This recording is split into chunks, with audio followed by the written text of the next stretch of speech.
전능하사 천지를 만드신 하나님 아버지를 내가 믿사오며 그 외아들 우리 주 예수 그리스도를 믿사오니 이는 성령으로 잉태하사 동정녀 마리아에게 나시고 본디오 빌라도에게 고난을 받으사 십자가에 못 박혀 죽으시고 장사한 지 사흘 만에 죽은 자 가운데서 다시 살아나시며 하늘에 오르사 전능하신 하늘 편에 앉아 계시다가 죄로서 산 자와 죽은 자를 심판하러 오시리라. 성령을 믿사오며 거룩한 공예와 성도가 서로 교통하는 것과 죄를 사해 주시는 것과 몸이 다시 사는 것과 영원히 사는 것을 믿사옵나이다. 아멘. 찬송가 322장 찬송하시겠습니다. 322장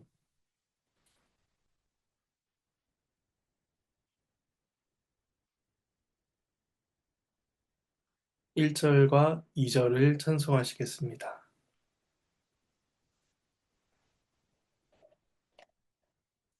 네, 찬송하겠습니다. 세상에 헛된 신을 버리고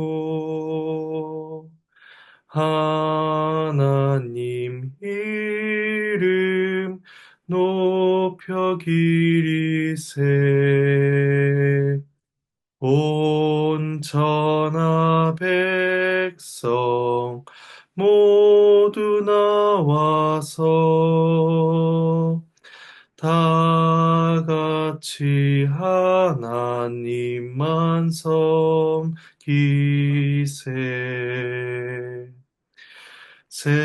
세상에 헛된 우상 버리고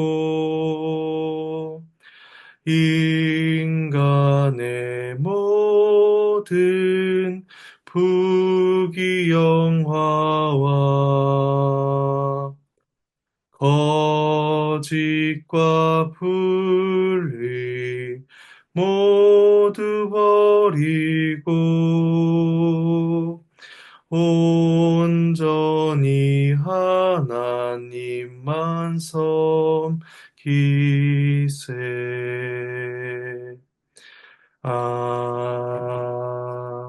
아멘.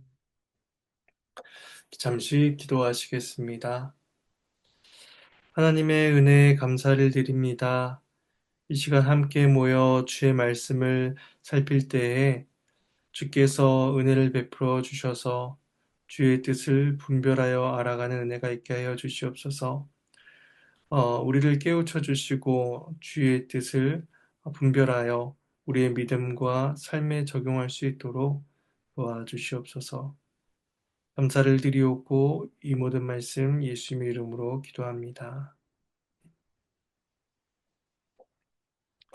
예, 함께 보실 말씀은 누가복음 11장입니다.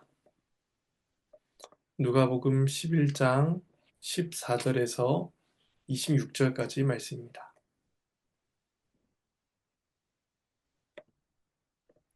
네, 함께 주의 말씀을 나누겠습니다. 오늘 본문은 예수님께서 귀신 들린 사람을 고치시자 그것을 목격한 사람들의 부정적인 반응이 나타나고 있습니다. 그래서 예수님이 이 기회를 통해서 이 땅에 임한 하나님의 나라를 가르치시고 증거하십니다. 이 시간 주 앞에 모여 말씀을 나누는 우리에게 하나님께서 은혜를 베풀어 주시기를 소망합니다. 먼저 14절에서 16절 말씀을 봉독하겠습니다. 예수께서 한 말 못하게 하는 귀신을 쫓아내시니 귀신이 나가매 말 못하는 사람이 말하는지라 무리들이 놀랍게 여겼으나 그 중에 더러는 말하기를 그가 귀신의 왕 바알세불을 힘입어 귀신을 쫓아낸다 하고 또 더러는 예수를 시험하여 하늘로부터 오는 표적을 구하니 예수님께서 말 못하게 하는 귀신을 쫓아내어 사람을 치유하시자 무리들이 놀랍게 여깁니다. 지금까지 사람들은 귀신의 권세 앞에 할 수 있는 것이 어떤 것도 없었습니다. 그런데 예수님은 그런 귀신들을 단번에 쫓아내시는 그런 권세를 행하시니 놀라지 않을 수 없었습니다. 그러한 예수님의 남다른 특별한 권세를 확인한 그 무리들은 두 가지 반응을 보이게 되는데 본문에서 나타난 두 가지 반응은 모두 부정적입니다. 첫 번째 반응은 예수님이 귀신의 왕 바알세불의 힘으로 귀신을 쫓아낸다라는 것이었습니다. 그들은 예수님이 더 이상 사람들에게 영향력을 미치지 못하게 하기 위해서 예수님을 마귀와 관계된 자다, 그렇게 몰아가고자 했던 것입니다. 두 번째 반응은 예수님을 시험하며 하늘의 표적을 요구한 것입니다. 그들은 예수님의 사역이 하나님으로부터 기인했다라는 그런 증명을 얻고자 합니다. 이미 예수님께서 말 못하게 하는 귀신을 쫓아낸 사건 자체가 하나님의 능력으로 행하신 일이었지만 좀 역설적이게도 그들은 또 다른 표적을 구하고 있는 것입니다. 성경은 그들의 태도를 가리켜서 예수를 시험하고자 했다라고 말합니다. 이러한 표현은 앞서 광야에서 40일간 금식한 예수님을 마귀가 시험하였던 장면을 떠올리게 하면서 이들 역시도 마귀의 세력에 속해 있는 그런 악한 자다라는 사실을 드러내주고 있습니다. 이 두 부류의 사람들은 모두 예수님이 귀신을 쫓아낸 그 능력 자체를 부정하진 않지만 예수님의 능력의 기원에 대해서는 의심을 하면서 그러한 요구를 하고 있었던 것입니다. 그래서 예수님께서는 그들의 논리를 반박하시며 이제 하나님의 나라에 대해서 설명하십니다. 17절에서 20절 말씀을 봉독하겠습니다.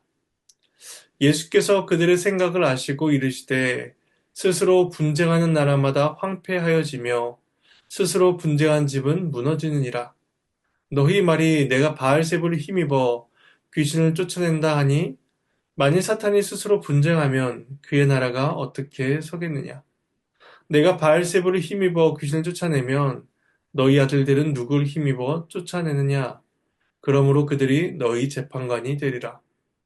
그러나 내가 만일 하나님의 손을 힘입어 귀신을 쫓아낸다면 하나님의 나라가 이미 너희에게 임하였느니라. 내부적으로 분쟁하는 나라는 망할 수밖에 없습니다. 가정도 마찬가지입니다. 집안 싸움은 가정과 가문을 무너뜨립니다. 예수님께서 바알세불의 힘으로 귀신을 쫓아낸다면 마귀의 나라에 내전이 일어나는 것과 같은 상황이었습니다. 그러니까 이런 일은 논리적으로도 상식적으로도 불가능하다는 것을 예수님께서 말씀하십니다. 그리고 만약 예수님께서 바알세불의 힘을 힘입어서 어떠한 권세를 이렇게 나타내고 계시다면은 그것은 마귀의 나라가 흥왕하는 것이 더 이치에 맞아야 됩니다. 그러니까 귀신이 쫓겨나갈 것이 아니라 도리어 복음이 거부당하고 실패되는 일이 있어야 하는 것입니다. 하지만 결과는 그렇지 않았습니다. 오히려 귀신이 내어 쫓김을 당하고 마귀의 나라가 힘을 잃어가는 것을 우리는 보게 됩니다. 그래서 예수님은 한 가지 사실을 더 지적하십니다. 예수님이 그 바알세불이 힘입어서 귀신 쫓아낸다면 너희 아들들은 누구를 힘입어 쫓아내느냐 하는 것이었습니다. 오늘 본문에서는 예수님과 대화하는 상대가 무리, 너희라고 되어 있는데 병행본본인 마태복음에서는 그들이 바리새인으로 이제 특정되고 있습니다. 그래서 본문에서 말하는 너희 무리는 일반 사람들이 아니라 바리새인들 또 백성들의 존중을 받던 종교 지도자들임을 생각해 볼 수가 있습니다. 당시 유대교 안에서도 하나님의 권세로 귀신을 쫓아내는 일이 있었던 것 같습니다. 그렇다면 예수님께서 바알세불의 힘으로 귀신을 쫓아낸 것이라면 귀신을 쫓아내고 살아왔던 그들 역시 바리새인들 역시도 사탄의 힘을 사용했다라는 논리가 되는 것입니다. 하지만 그들은 동료 유대인들을 비판하지 않았습니다. 왜냐하면 그들은 하나님의 능력으로 귀신을 쫓아낸다라고 그렇게 믿었기 때문입니다.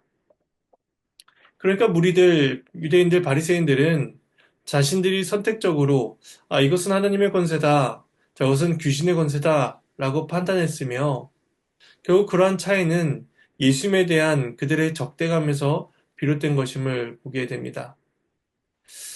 따라서 유대인들 그 축기자들, 귀신 쫓아냈던 자들은 이제 예수님께서 하나님의 능력으로 귀신을 쫓아내는 자다라는 그것을 입증하는 역할로서 재판관으로서 이제 그 역할이 바뀌게 됩니다. 예수님께서는 그들의 주장을 깨뜨리시고 이제 그들 내면에 있는 악의를 드러내신 후에 이제 귀신을 쫓아내신 일의 참된 의미를 말씀하십니다.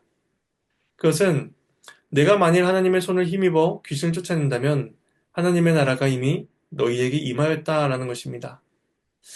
하나님의 손은 능력, 하나님의 권능을 상징하는 표현입니다. 특별히 하나님의 손은 애굽의 재앙을 내리고 또 이스라엘 구원하실 때에 언급된 표현이기도 합니다.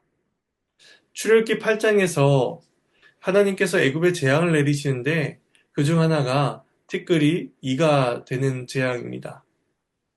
근데 그것을 경험한 애굽의 요술사들이 이렇게 고백을 합니다. 이것은 하나님의 권능입니다. 하나님의 손이 행하신 일이다 라고 그렇게 고백을 하고 있는 것이죠. 이러한 출애굽기의 용례를 생각할 때 하나님의 손은 그 악한 자들의 권세를 꺾으시고 자기 백성을 구원하시는 하나님의 일하심을 표현한다고 할 수 있습니다. 그래서 하나님의 손, 하나님의 권능이 나타날 때에 마귀의 나라가 무너지며 하나님의 나라가 그들 가운데 주어지고 있음을 백성들이 확인하게 되는 것입니다. 그래서 예수님께서는 이제 하나님의 나라가 너희 가운데 임하고 있다라고 말씀하시며 그 하나님의 나라와 마귀의 나라의 충돌을 비유로서 설명하십니다. 그것이 이제 21절에서 23절 말씀입니다. 말씀을 봉독하겠습니다. 강한 자가 무장을 하고 자기 집을 지킬 때에는 그 소유가 완전하되 더 강한 자가 와서 그를 굴복시킬 때에는 그가 믿던 무장을 빼앗고 그의 재물을 나누느니라.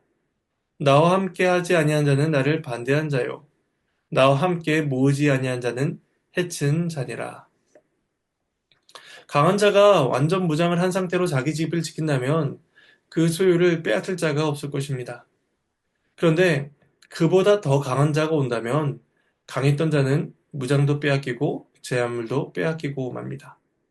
본문에서 말하는 강한 자는 마귀이고 그 마귀가 지키고 있던 소유물은 그 마귀의 통치 아래 있던 영혼들을 의미합니다. 그리고 더 강한 자는 예수님을 가리킵니다. 강한 자라고 여겨졌던 마귀, 그의 손에서는 어떤 영혼도 헤어날 수 없을 것이다 라고 여겨졌는데 이제 더 강하신 예수님께서 오시자 마귀가 힘을 잃고 굴복하는 것입니다.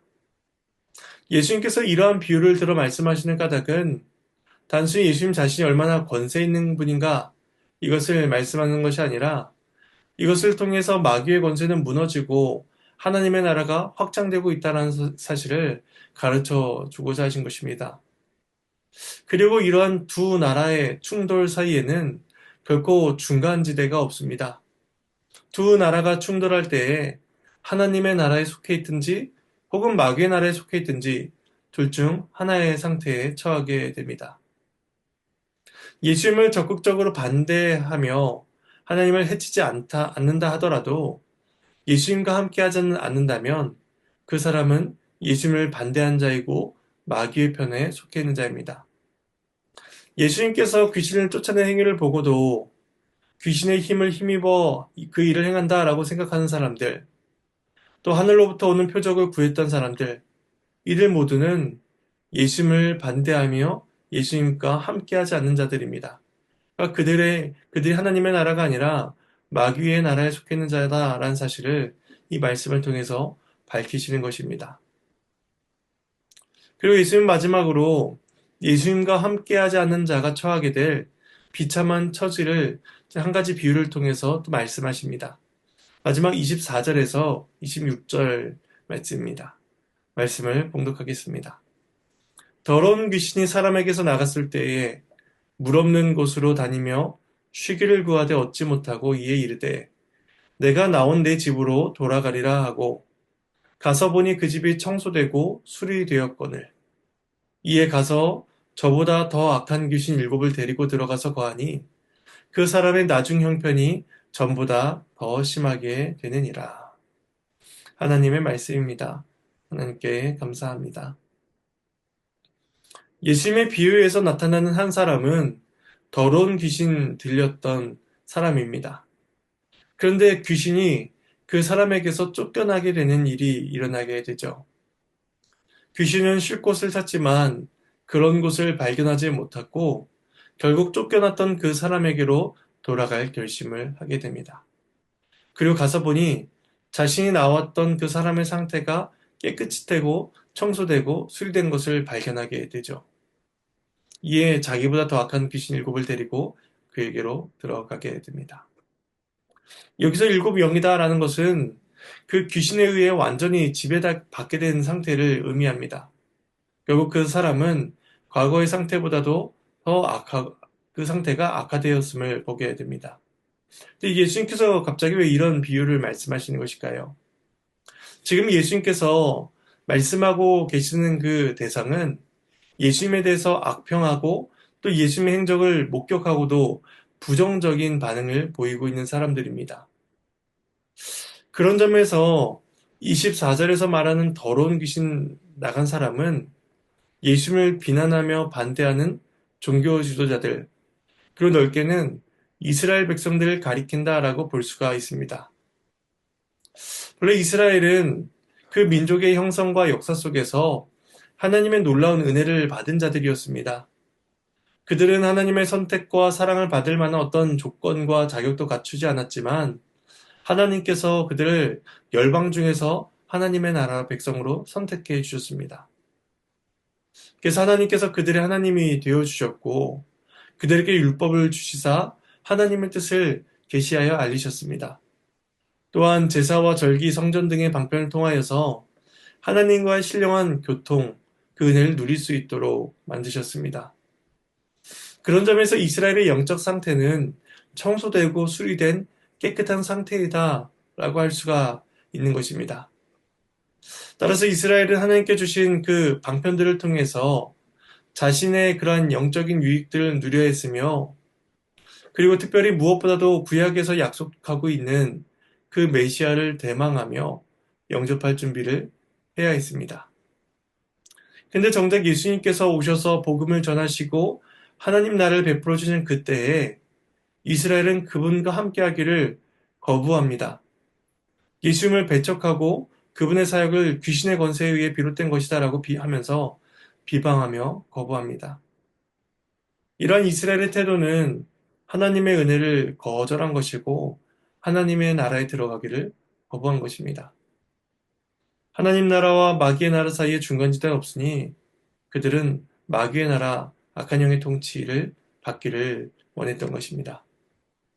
유대인과 종교 지도자들은 자기들 스스로 깨끗하고 수리가 잘 된 집이다. 그들도 그렇게 잘 깨끗한 상태를 유지하고 있다라고 자부했지만 율법을 버리고 메시아를 배척한 자들에게는 이제 그러한 상태가 아니라 일곱 귀신에 사로잡혀 마귀의 권세 아래 살아갈 일밖에 남지 않게 된 것입니다. 예수님께서 이러한 비유를 통해서 이스라엘이 하나님의 은혜를 받았지만 이제 자신들의 영적인 완악함으로 인하여서 결국 비참한 처지에 남게 될 것임을 선언하시며 이제 오늘 말씀이 맞춰지게 됩니다. 이제 말씀을 정리하겠습니다. 예수님께서 행하신 놀라운 일을 목도하고도 사람들은 예수님을 구원자로 받아들이지 못합니다. 오히려 논리적으로도 맞지 않는 주장들을 하면서 그리스도를 어떻게든 배척하며 예수님을 거부합니다. 이러한 그들의 태도는 단순한 오해, 실수가 아니라 하나님 나라에 대한 적극적인 저항이면서 반대였습니다. 하나님께서는 그러한 자들을 마귀에게 속하여 마귀의 종노릇하는 자로 살게 하실 것입니다. 그렇다면 지금 우리는 어떻게 살아가고 있나요? 우리는 그리스도 안에서 하나님 베푸신 은혜를 목도하며 하나님 나라의 통치를 받으며 살아갑니다. 이것은 우리가 마귀보다 강한 자여서가 아니라 마귀보다 강하신 그리스도께서 우리를 구속해 주셨기 때문입니다. 그리고 성령 하나님께서 우리에게 그 은혜를 적용시켜 베풀어 주십니다. 그러므로 우리는 지금 예수님과 함께한 자들이며 예수님의 소유가 된 자들임을 기억해야 할 것입니다. 그래야 그 깨끗한 우리의 심령을 깨끗하게 만들어 주신 그 하나님께 감사하며 또 우리에게 주어진 하나님 나라를 살아가는 그 은혜를 우리는 누려야 할 것입니다. 이 은혜가 오늘 저와 여러분의 삶 가운데 있기를 간절히 소망합니다. 이제 잠시 주기도문으로 어, 마치도록 하겠습니다. 하늘에 계신 우리 아버지여, 이름이 거룩히 여김을 받으시오며 나라가 임하시오며 뜻이 하늘에서 이루어진 것 같이 땅에서도 이루어지이다. 오늘 우리에게 일용할 양식을 주시옵고 우리가 우리에게 죄 지은 자를 사하여 준 것 같이 우리 죄를 사하여 주시옵고 우리를 시험에 들게 하지 마시옵고 다만 악에서 구하시옵소서. 나라와 권세와 영광이 아버지께 영원히 있사옵나이다. 아멘.